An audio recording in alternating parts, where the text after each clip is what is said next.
United States of America and to the republic for which it stands, one nation, under God, indivisible, with liberty and justice for all. Deputy Supervisor Villanova.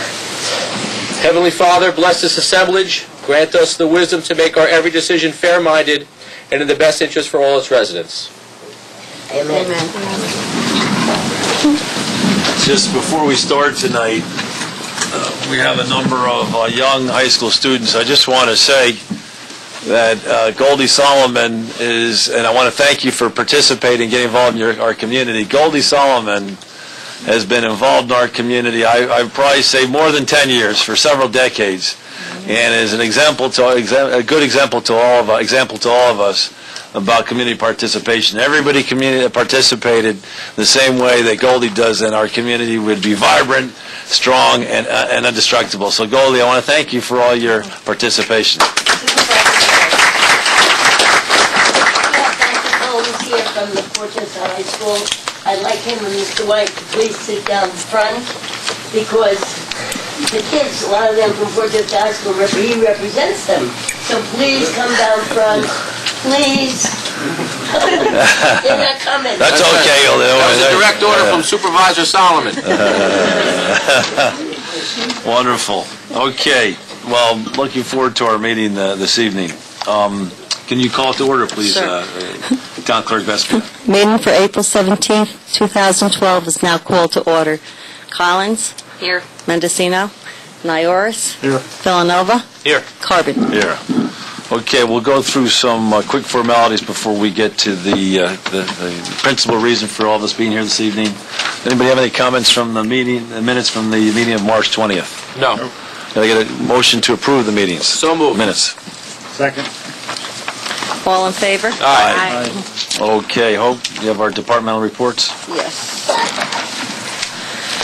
Deposited to the supervisor for the month of March 2012 from the town clerk's office, $1,764.84. For 2011 of March, $1,956.53. Tax collections for the month of March. Deposited to the supervisor of the town of Wright, $1,022,486.77. Deposit to the village of Portchester, $136,099.68. Deposit to the treasurer of the village, Roy Brook, $655,491.15. A total of $1,814,077.60. Crawford Park, Mr. Nowotnik.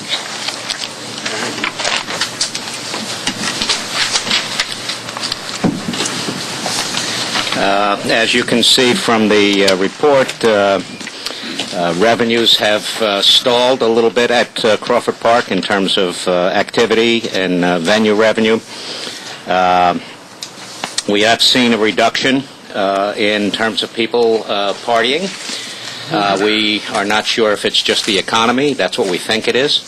But also, I think the new alcohol regulations and alcohol requirements are, in fact, impacting rentals. We've had people object to the cost and What's the go cost? elsewhere. Just remind people what the cost is.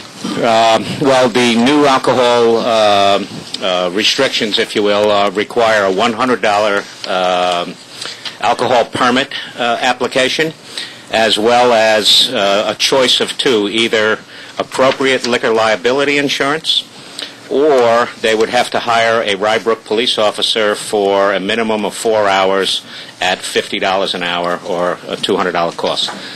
So the overall, to have an alcohol party versus a non-alcohol party, the differential is $300. Well, let's monitor that and see how much it impacts. I think take that up again next month. Okay. Thank you. Okay, comments from the public.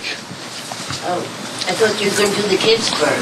I didn't know. I wanted to ask your permission first. Are you okay to go to the kids first? Can we do the kids first? Yeah, great. Comment? Thank you. Yep, perfect. Okay. So let's go with the kids first. Professor Tobin, who's gonna introduce the program tonight? Thank you.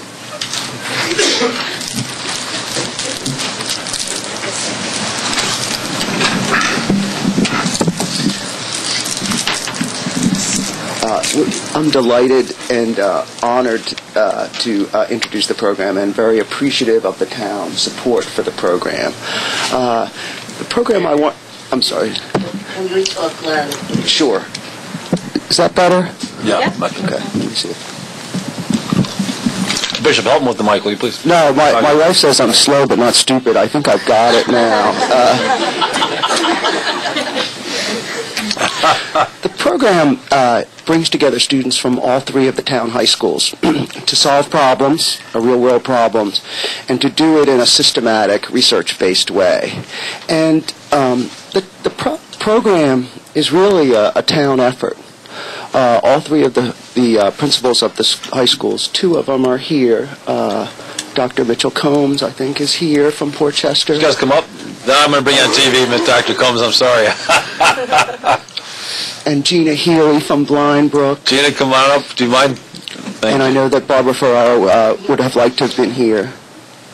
The program simply would not be possible without their support and wisdom and agreeing to serve on our steering committee. In addition to the principals, the superintendents have been involved in the program. In addition to the superintendents, we have community organizations that have been involved in founding the program. And what I want to convey is the broad support and diligence of constituents in the town. There's a couple other people I want to single out. Debbie Reisner, who leads the League of Women Voters, has served as our community liaison this year. Again, Debbie, stand up, please. Bringing wisdom and thoughtfulness. And Dr. Valerie Fite is also here from Rhinebeck High School, who's co-taught the class with me. And then I want to mention and identify some of the parents that are here tonight. I've spoken to quite a few of them, and it's just been an honor to work with your children. Do you mind standing up as well? Don't be shy. I know who you are now.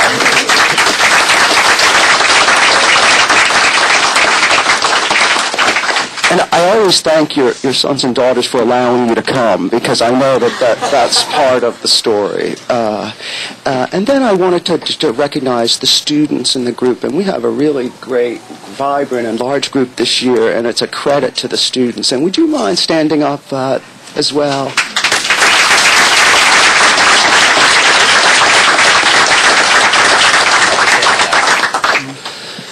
This is a program that tries to arm students with the dispositions and the skills to solve real-world problems. And because the research suggests that the best solutions, the most creative, the most innovative, and most practical come from inclusive and diverse groups, we needed to bring together the students from all three of the high schools.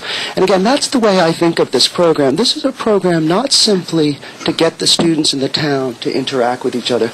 We want to get world-class research that should follow from that kind of grouping. And I really want to emphasize that tonight. And the thing I want to say before I hand it off to the students is the students took the lead in virtually every aspect of this program.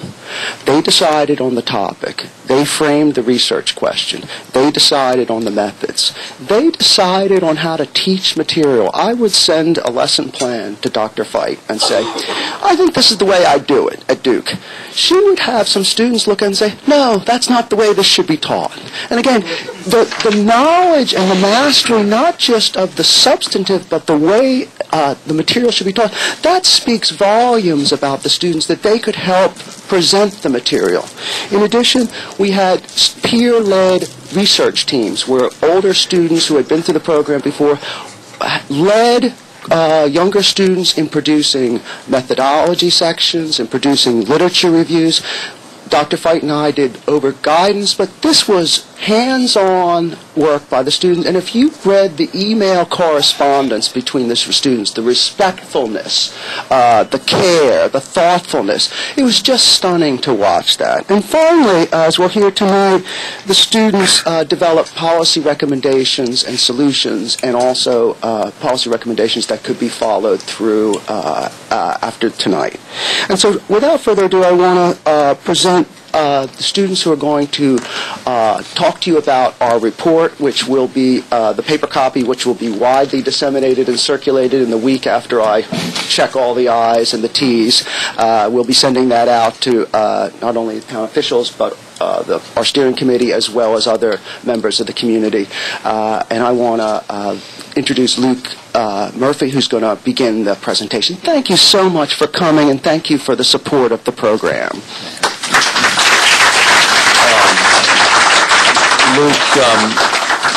Luke, just before you start, I did want to introduce a couple of other notables. I'm pleased to have Jim Dries from the Portchester School Board here with us tonight. Did you get him on TV, Tom? Get him on TV.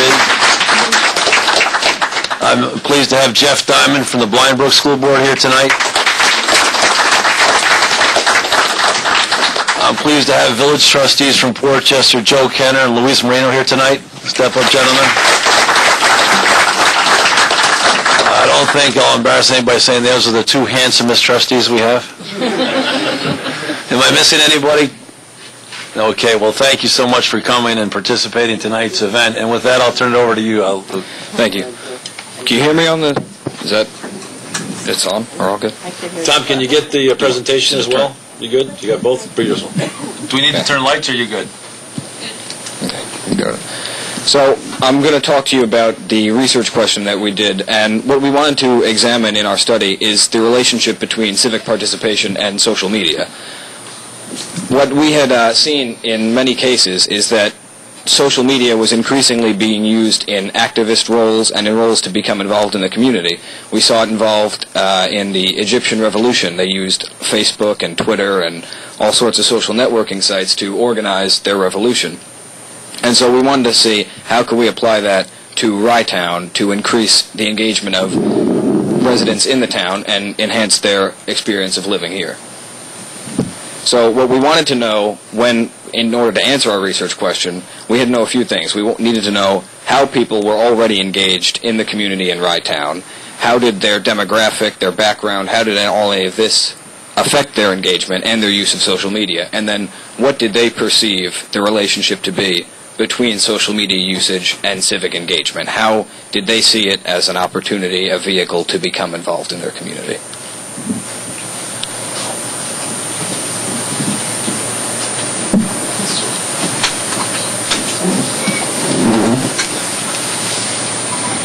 Hi, my name is Grace Sundstrom, and through our research in the literature review and our own personal research, we were able to see that the demographic of Rye Town was a very important aspect in looking at civic engagement and social engagement in this process.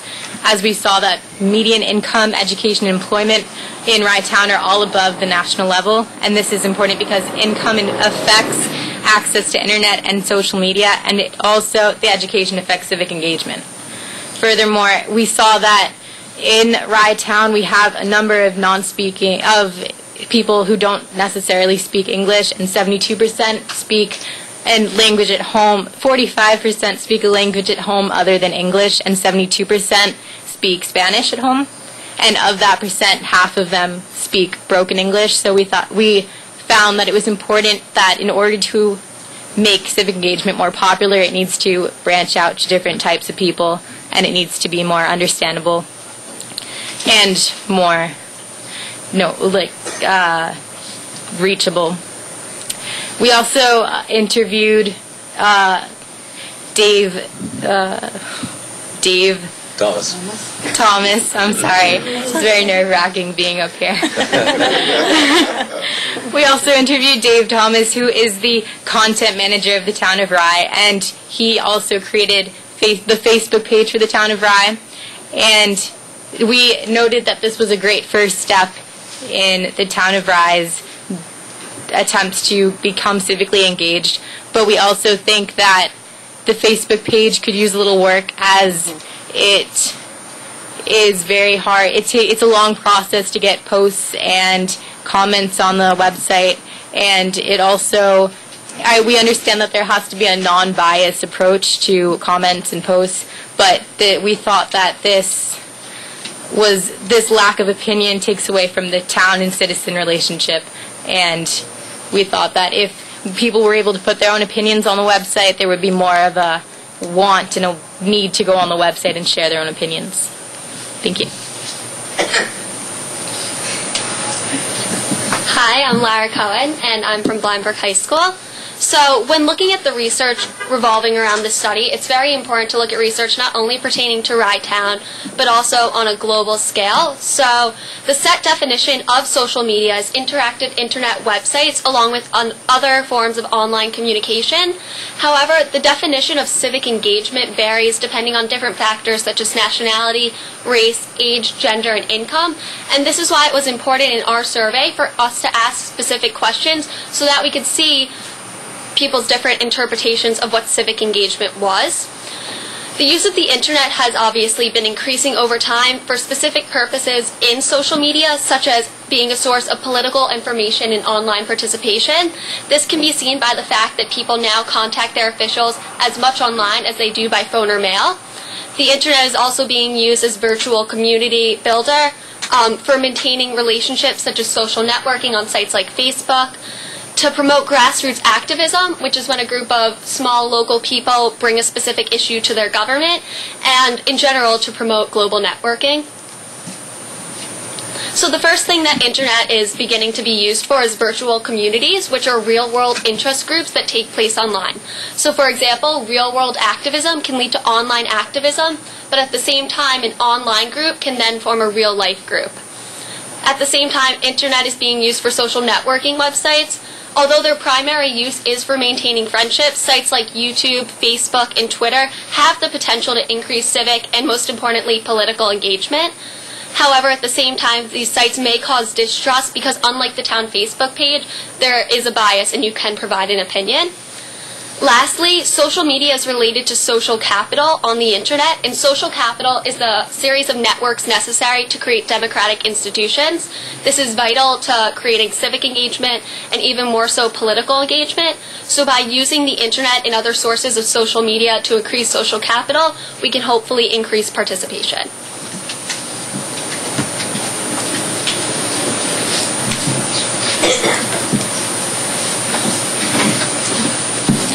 Hi, I'm Taylor Salvatore and I go to Blindbrook High School. So for our research question, we decided that the best way to go about finding out our answer or finding out our study is to have a mixed methodology type of getting our research. So what we did was we conducted surveys throughout Rye Town to get quantitative information, which is to get like a general idea of how many people, like more number-based and more of a general idea of what's going on in Rye Town and how and what people think of social media and civic engagement and how it goes together. And then for qualitative information, we conducted 2 focus groups where each of us brought another person so that they could give us an in-depth response. And we talked to the content manager for Rye Town, who's also in charge of the Facebook page, to get a better idea of what's actually going on and what's going on with the Facebook page and how it's used. So our surveys, we used our surveys to gain for demographic data. So what they told us was like how people use social media, what they were doing with it, were they using it for civic engagement. It pretty much gave us numbers of what was going on in the town and what people thought of it. Hi, my name is Rachel Weltman, and I'm from Blindbrook High School. Oh, no. I'm sorry. It's okay. Okay, so we also did focus groups, which we did to get direct feedback and a more personal response from people. It really used civic engagement in real life and trying to understand their personal stories. We had an interview with Dave Thomas, who's the content manager of Rye Town. We talked to him about Rye Town's goals for social media, the usage, and advertisement, so kind of how we can take social media, which is being advertised, and use civic engagement and add that to the advertisements. The effectiveness of current social media, so how social media is being used today, which is huge today. Governmental use of social media, so how we can get civically engaged and eventually politically engaged, and the constraints and considerations, which there are a lot. It takes a ton of time, but in the end, it's totally worthwhile.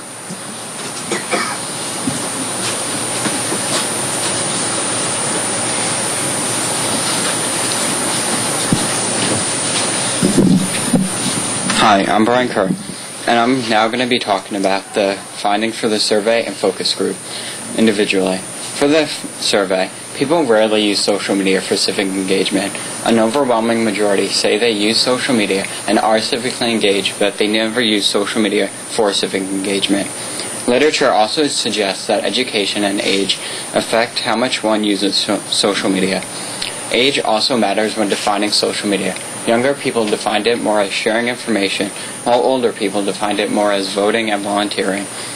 And a great number of people who were civically engaged were involved in some activity that had nothing to do with social media. For the focus group findings, participants said that social media was a potential tool for civic engagement, meaning that it was the vehicle for civic engagement, for people to become civically engaged with motivation and passion. Social media is good at facilitating some activities related to civic engagements, such as sharing information and connecting citizens, but not all of them. For people to become civically engaged, there needs to be a self-interest and the willingness to act on this interest. They also need to know how an issue impacts them directly, and social media helps in doing that. Without this self-interest, passion, and motivation, there is a very weak relationship between social media and civic engagement. Hi, my name is Annabelle Gutterbin and I go to Rhinebeck High School. So with the survey and focus group findings, we found overarching findings, the biggest being that the use of social media to increase civic engagement is correlated with self-interest.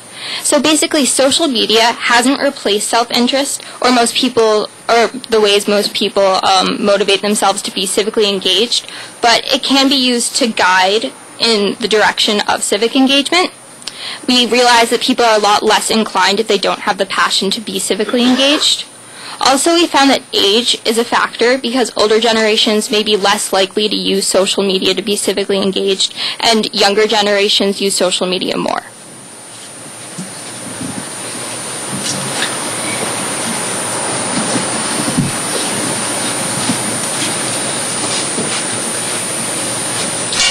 Hi, my name is Amanda Hurlbut, and I'm a senior at Rhinebeck High School. So to follow up on what has been said about the findings and the methodology, we have come up with a few policy recommendations for the town of Rye.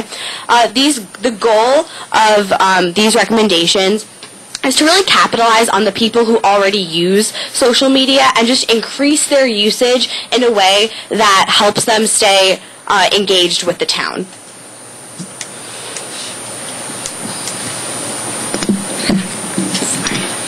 My name is Deidre Eisner, and I'm a senior also at Rhinebeck High School.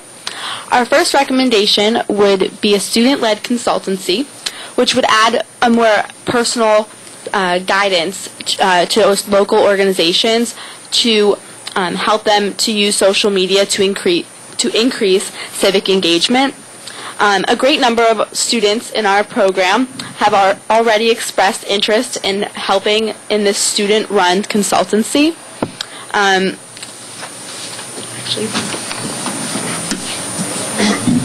So in addition to this consultancy, which facilitates the more personal side of engagement with the town, we have a few more online forms, starting with a webinar or online workshop, which would be an instructional film to help community organizations take advantage of social media and sort of learn how to really involve themselves within the town. And this video may be produced by a student group, which has, similarly to the interest in the consultancy group, there's interest in from tools for making a video as well. There was also a recommendation to promote youth involvement. According to our survey, many in this age group of 14 to 19-year-olds do not consider themselves civically engaged, so we felt that would be an important group to focus on. Possibly a webinar that would have a kind of a common ground for people, this age group that is so connected with social media, and bring in civic engagement and some interests in that online sense.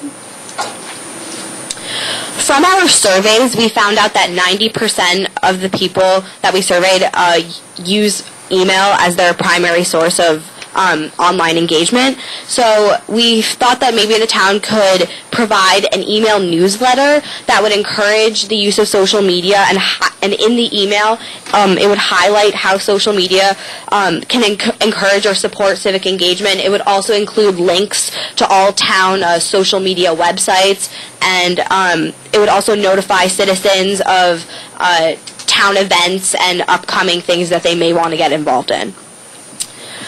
So now we would like to invite the board and the audience members to ask any questions that they may have. Well, first of all, let's have a round of applause.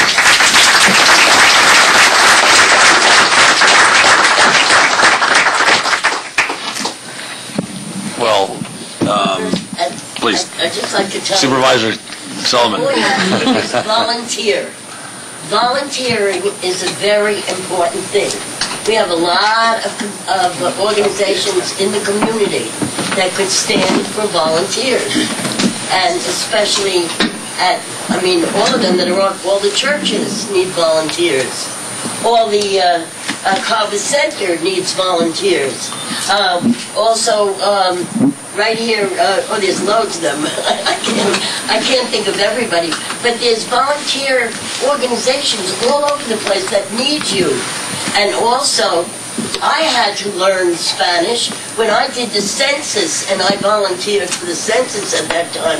In 1990, I saw the migration coming in. And I said, oh my God, I'm a World War II vet. We only had French and Latin. I said, I've got to know Spanish. Because as a school nurse and an American Red Cross nurse, 49 and a half years this year on the disaster team, it's volunteering, and a historian for the area and everything. And I was a school nurse 17 and a half years in all of the schools in Dorchester. And 10 years of camp nursing and everything. I mean, it goes on and on. Volunteering. You have to understand that we need volunteers all over the place. And you people have to volunteer. Okay, Goldie, just bring it to one class in Spanish so I could speak to the parents in case their children were sick. And that's what I did in order to take care of the migration. We're all Americans. You have to remember the map. North America, Central America, South America. We are the United States of America.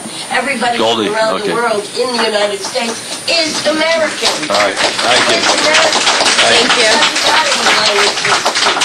And if you want people to know, a lot of people do not have emails or on the internet. Do a flyer. Put it in the churches. Put it in different places all over. Take a look at the downtown area. It's made up of all... okay, Goldie, we have a diverse community. All races, religions, and ethnicities in the town of Rye and in the village of Dorchester. Thank you. Okay. Well, actually, I think Goldie hit on all the themes. In terms of student participation, again, I can't thank everybody enough for participating. And actually, one interesting suggestion was flyers. Maybe as part of the social media, we also reach out to our more senior communities, probably not as conversant in social media, and get flyers and stuff. But let me turn over to the board. I know the board has some questions. I was just wondering if you could tell us a little bit about the survey experience, and whether that be a little bit about what kind of questions you asked, or how you got the answers, or what kind of reception you got. Just a little bit about that experience. We had paper surveys, so we had formulated a list of questions that had multiple choice answers, and the entire tools group had divided up and we went to different areas within the town of Rye, Portchester, Rye Neck area, Blindbrook area, and stood outside in the snowy cold asking people for 5 minutes to answer our survey, and we ended up being pretty productive with those couple of Saturday mornings. So people, you would just ask, you weren't going door to door, you were going No, we were in the public areas. places. We were at Costco, we were at the Kohl's shopping center, and we just said, would you take 3 minutes to please fill out our survey? We're students. And there was definitely, you sort of get the feeling for who's going to answer your questions and who isn't. The pregnant mom with 7 children and 5 bags of groceries, you're not going to ask her, but it was fun. That's great. But they had to live in Rye-Town. That was Sure, sure. Did people know what Rye-Town was when you went up and said? Actually, they Did you do a lot didn't, of so we had to explaining? do some clarifying. Okay. I feel like I often said, do you live in Portchester, Rye Neck, or Rye Brook? And they obviously identified with those three places. Actually, I can share my experience. I chaperoned one group one Saturday morning, and it was freezing cold, and it was, now, of course, I almost got arrested because I thought we were going to go back to the 60s because they wanted us to, I thought it was a public space, and they were telling us no, so we had a little difference of opinion. So, so I thought the students, we could right back to the 60s, right? But it was great to get out there and meet with the public and get the surveys. That's great.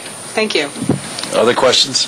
The one thing that I took away that really stood out for me is the opportunity to use a webinar or online workshop as a tool for education for the community.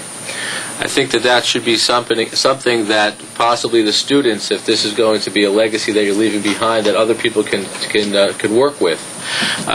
You'll see every month in our meetings, Mitch will talk about, how to grieve, your assessment. Honorable Mr. Mecca will talk about your tax bill that's coming up. We talk about initiatives. So if we take that opportunity to create a webinar, and some webinars are really just, it could be interactive.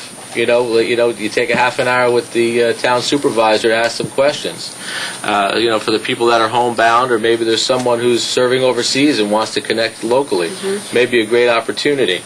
The other thing that I'm seeing with that is there's a lot of people within that may not have good knowledge of the town of Rye and what they offer.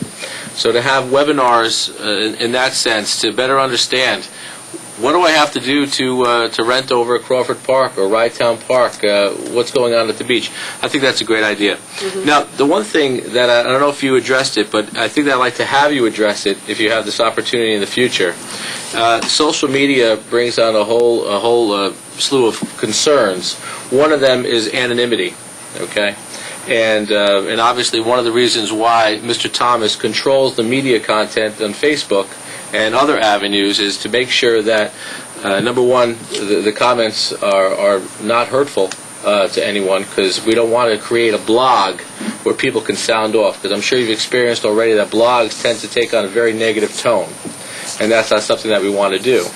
But one thing with civic engagement in social media is that going to a meeting after meeting like Mrs. Solomon does, and a lot of people do, there's something tangible and they have some skin in the game.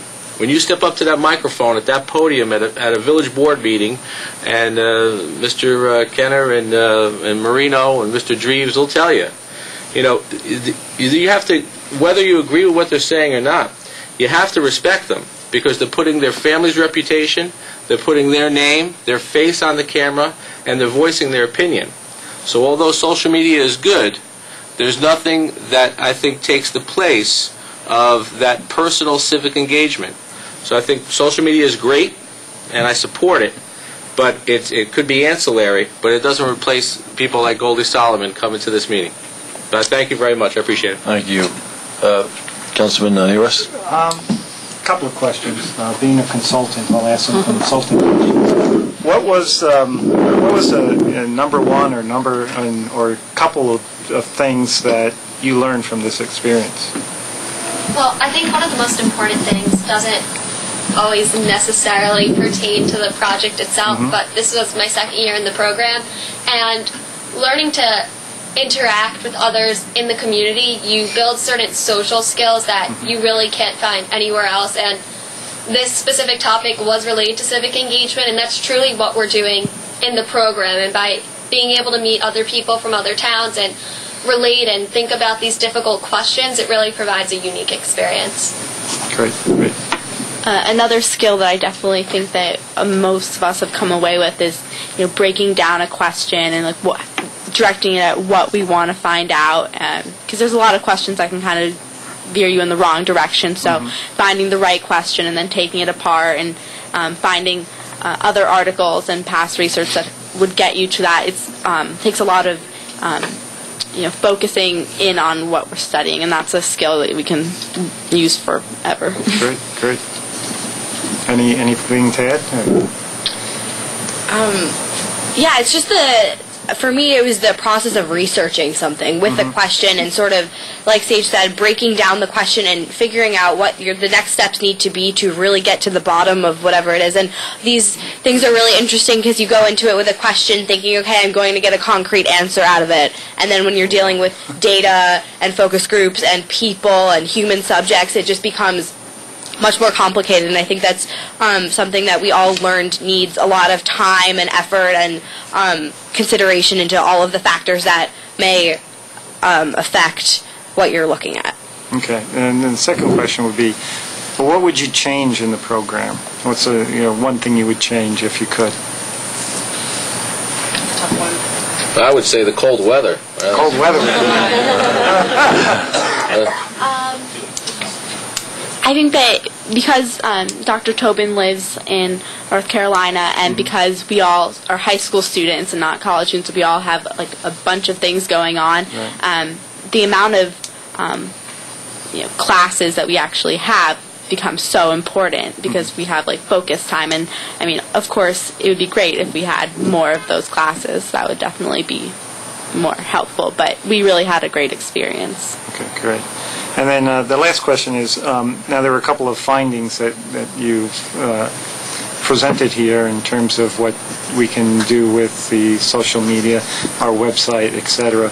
Do you have any sort of roadmap or any sort of plans or projects that you think we should start off with in terms of developing our social media here at the town of Rye?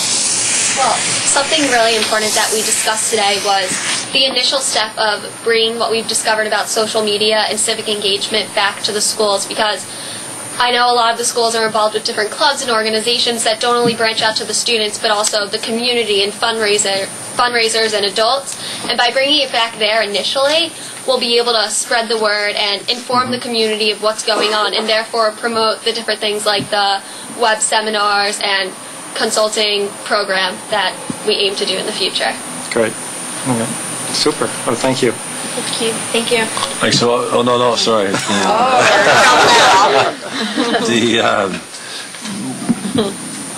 Well, again, I can't thank everybody enough. I guess in terms of well, I can't think of a better project, quite frankly, I think we've seen a real demonstration of college-level analytics. I mean, the quality of the analysis that I saw tonight was absolutely fantastic, off the charts. As good as I've seen post-university. These are graduate level, in my view, analytics. So you should congratulate yourself on the quality of the analysis that you did. It's as good as any presentation I think we've seen here come across the board. So kudos to you on that. The second thing, I'm glad to hear about the inter-community diversity, and that's one of the founding goals of the project, is to get people to reach across communities and see that. And then finally, your community participation, getting students out involved in the community. So I think that's all fantastic. Now, what I really want, having participated a little bit in the project, and certainly not enough as much as I wanted to, I really want to keep this going. And I really want to follow up with you on your recommendations, all of which I think are spectacular. I mean, I love the student-led consulting to community organizations. One of the things we're trying to do, Dave Thomas and Gregor Cardin with the Model American Community Project, is help emerging 501c3s, get their message out. And so I love the idea of having a student-led consultancy, and maybe it turns into a big business for you, and you keep the profits. But ultimately, I like that idea. And as Deputy Supervisor Villanova said, the webinar, youth involvement, email, newsletter. Town Attorney Noto, how is it that we haven't had one email newsletter? That's an inside joke, but Town Attorney Noto has been asking us for years to send out more newsletters. So all excellent suggestions. Now, what I'd like to do is follow up with you. I don't know, maybe Professor Tobin, Dr. Fry, or Ms. Reisner. I'd love to follow up with if we can find just those students that want to stay involved. I want to help you develop the consultancy, help you stay involved, and if there's somebody from the town, maybe Dave, what are you? Your content manager? I didn't know he was a content manager. Did you know he was a content manager? The content manager, would you? I thought he was a content manager.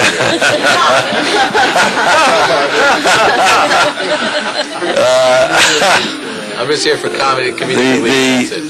But I want to make absolutely certain we follow up. And I want to invite all those students that are interested to stay involved and participate.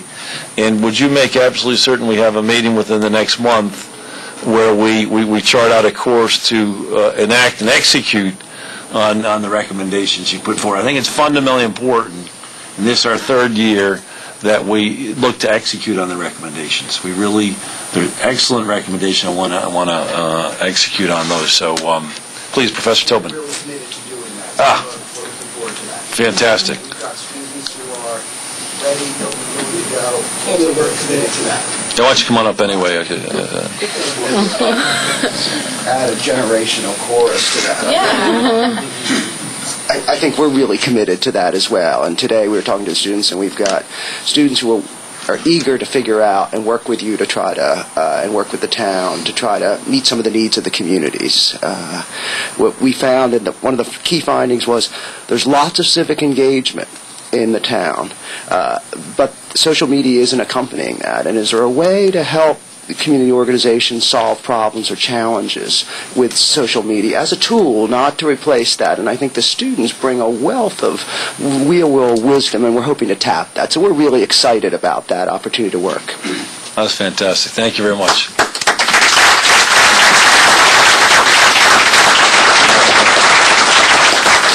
Just before we close, I want to thank the principals from Portchester High School, Principal Combs, Principal Healy, for Blind Brook High School principal, for all your support for the program. I know Principal Ferraro couldn't make it tonight. I want to thank Dr. Fry for all your support in the program. I want to thank Debbie Reisner for working hard. I know from our side it worked smoothly this year, flawlessly, so that was great. We want to thank the League of Women Voters. This is a tripartite project. We had the League of Women Voters involved, building community bridges in the town of Rye, and so that was fantastic. And thank you, Debbie, for all that. I want to thank the school board members for coming here tonight. One of our goals also here is to, we sort of have the municipalities over here and the schools over here, and almost if they don't share a community. And one of our goals in trying to achieve a model American community is to get the municipalities more involved with the schools and the social outreach organization. So I want to thank you both for coming this evening. And finally, none of this would have been possible without Professor Tobin. 3 years ago,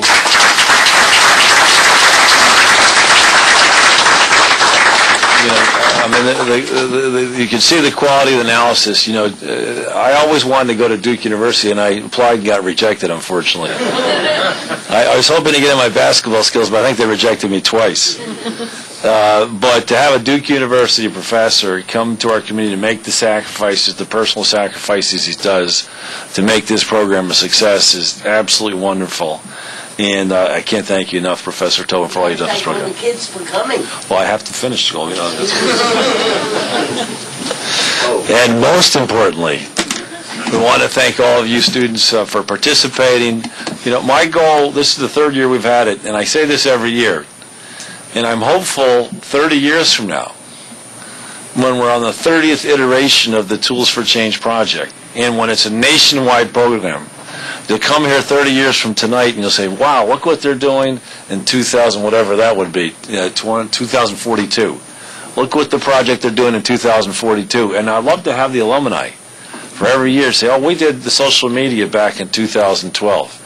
And I really believe that can happen, but I want to commit to everyone here tonight is that, certainly, at least from my perspective, hopefully the rest of the board, hopefully Building Committee Bridges, and hopefully the League of Women Voters. But I guarantee I will do absolutely everything to make this program viable again next year with the continued support of the schools and the school boards. But I want to have the same program go not just next year, but for the next 30 years and leave a legacy